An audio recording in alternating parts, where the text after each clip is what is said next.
നിങ്ങളുടെ സാക്ഷാത്കരിക്കാത്ത സ്വപ്നങ്ങൾ നിങ്ങളുടെ മക്കളിലൂടെ സാക്ഷാത്കരിക്കണം എന്ന ചിന്ത വളർത്തുന്നവരാണ് നിങ്ങൾ ഓരോരുത്തരും. ആ ഒരു ചിന്ത നിങ്ങളുടെ മൈൻഡിലുള്ളത് കൊണ്ടാണ് നിങ്ങൾ ഇവിടെ വന്നതും. അപ്പോൾ ഏതാനും കാര്യങ്ങൾ അരുൺ വളരെ നന്നായിട്ട് കുഞ്ഞുങ്ങളെ വളർത്തുന്ന കാര്യത്തെക്കുറിച്ച് എന്തൊക്കെ കാര്യങ്ങൾ ശ്രദ്ധിക്കണം എന്ന കാര്യങ്ങളെ കുറിച്ചും ഒക്കെ നന്നായി പറഞ്ഞു.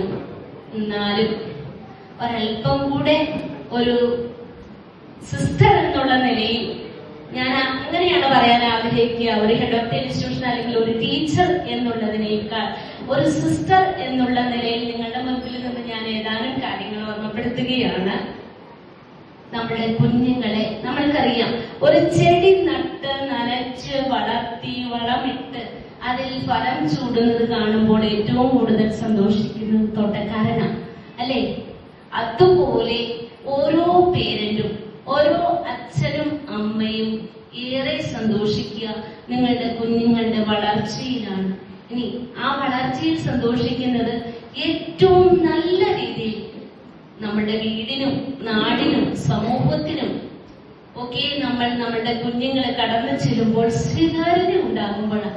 നമ്മളൊക്കെ ഞാനും നിങ്ങളും ഒക്കെ ജീവിച്ചിരുന്ന കാലഘട്ടങ്ങളിൽ അല്ലെങ്കിൽ നമ്മൾ ജീവിക്കുന്ന കാലഘട്ടങ്ങളിൽ നമ്മുടെ ചെറുപ്പകാലത്തിൽ നമ്മളെ നോക്കിയിട്ട് പറയുമായിരുന്നു, ദേ ഇന്ന വീട്ടിലെ ഇന്ന ചേട്ടന്റെ മോൻ, ഇന്ന ചേച്ചിയുടെ മോൾ പറയില്ലേ, പറഞ്ഞിരുന്നില്ലേ? അപ്പൊ ഇന്ന് നിങ്ങളുടെ ലേബൽസ് ആണ് നിങ്ങളുടെ മക്കൾ.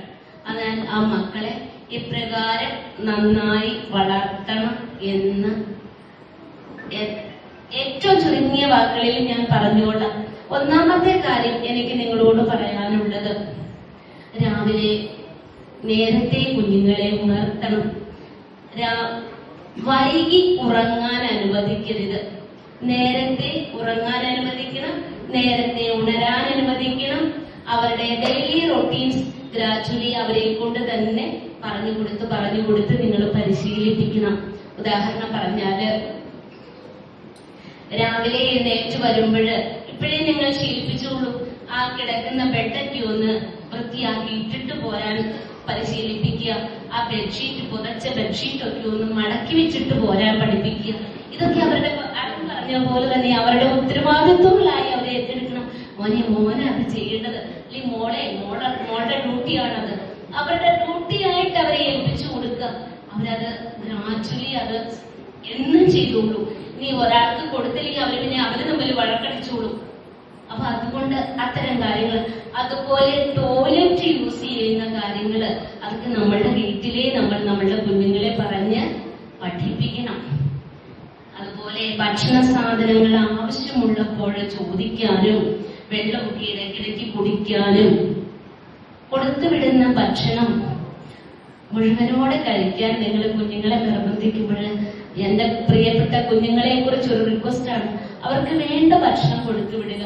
നിങ്ങൾ പുറത്തുനിന്ന് വാങ്ങുന്ന ഭക്ഷണം കൊടുത്തു വിടരുത്. ഇവിടെയുള്ള അമ്മമാരുടെ കൈകളാണ് ഏറ്റവും നന്നായി ഭക്ഷണം പാകം ചെയ്യുന്ന രുചികരമായ ഹോട്ടലുകൾ എന്ന് ഞാൻ തിരിച്ചറിയുക. അതുകൊണ്ട് നിങ്ങളുടെ കൈകൾ കൊണ്ട് ഉണ്ടാകുന്ന കുഞ്ഞിന് ആരോഗ്യം പ്രദാനം ചെയ്യുന്ന ഫുഡ് ഉണ്ടാക്കി കൊടുത്തു വിടുക. അത് അവർക്ക് കഴിക്കാൻ പാകത്തിന് കൊടുത്തു വിടുക, ഒത്തിരി കൊടുത്തു വിടണ്ട. ഒരു കുട്ടിയുടെ ടിഫിൻ എടുത്ത് തുറന്നപ്പോ കണ്ടു, ഒരു പാത്രത്തില് ആ ഒരു കൊച്ചുപാത്രം നിറയെ ചിക്കൻ. വേണ്ട, അവന് കഴിക്കാൻ പാകത്തിന് 1-2 പീസ് ചിക്കൻ ഉച്ചയ്ക്ക് കൊടുത്തു വിടുക. വെജിറ്റബിൾസ് അവരുടെ ഭക്ഷണത്തിൽ ഉൾപ്പെടുത്തുക. പുട്ടും പപ്പടവും കൊടുത്തു വിട്ട കുഞ്ഞുങ്ങളുടെ ടിഫിൻ എന്റെ മുൻപിൽ ഇപ്പോഴും ഉണ്ട്. പ്രിയ അമ്മമാരെ, ആ കുഞ്ഞുങ്ങൾക്ക് ഇത്തിരി ചോറ് നിങ്ങൾ കൊടുത്തുവിട്. എന്നിട്ട് അവർക്ക് രുചിയുള്ള ഇത്തിരി ഭക്ഷണങ്ങൾ കൊടുത്തുവിട്. അവര് വളരട്ടെ, അവർ നന്നായി ഭക്ഷണം കഴിച്ചു വരും. ഇതൊക്കെ നേർക്കാഴ്ചകളാണ്. ഞങ്ങൾ ആരും ഉണ്ടാക്കുന്ന പ്രസ്ഥാനങ്ങളല്ല. കുറെ കൊടുത്തുവിടുന്നതും അവർക്ക് ഇഷ്ടമില്ലാത്ത ഭക്ഷണം കൊടുത്തുവിടുന്നതും ഒക്കെ ഒഴിവാക്കി പാകത്തിന് നിങ്ങൾ സ്നേഹത്തിൽ ചാലിച്ച് കുഞ്ഞുങ്ങൾക്കൊക്കെ ഭക്ഷണം വിളമ്പി കൊടുത്തേ അവർ മിടുക്കരാവും.